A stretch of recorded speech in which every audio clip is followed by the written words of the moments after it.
స్నేహితుల అవసరం ఎప్పుడూ ఉంది. బంధువులు కూడా మన కాపాడుతారో లేదో చెప్పడం, స్నేహితులు కాపాడు తీరతాడు ఖచ్చితంగా. స్నేహంలో ఆ విలువ ఉంది, అనుమానమే. కానీ ఆ స్నేహితుడిని ఎంచుకోవాలి కదా. అందుకే ప్రాచీనమైన ఒక సూక్తి చెబుతారు, స్నేహితుల కోసం ప్రాణం ఇవ్వడం గొప్ప విషయం కాదు, ఇచ్చేయచ్చుట. కానీ ప్రాణం ఇవ్వడానికి అర్హత కలిగిన గొప్ప స్నేహితుడు దొరకాలి కదా, అది గొప్ప విషయం అన్నాడు.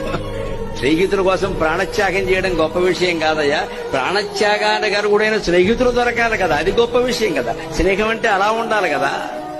చిన్న పని జరగానే అనుమానం వస్తే ఇంకా స్నేహం ఎలా అండి? అంటే స్నేహితుల్లో మొట్టమొదటి ఉండే లక్షణం ఏంటంటే పాపాన్ని నివారయతి, తప్పు చేస్తుంటే వారించాలండి. దయచేసి విద్యార్థులు ఆలోచించండి.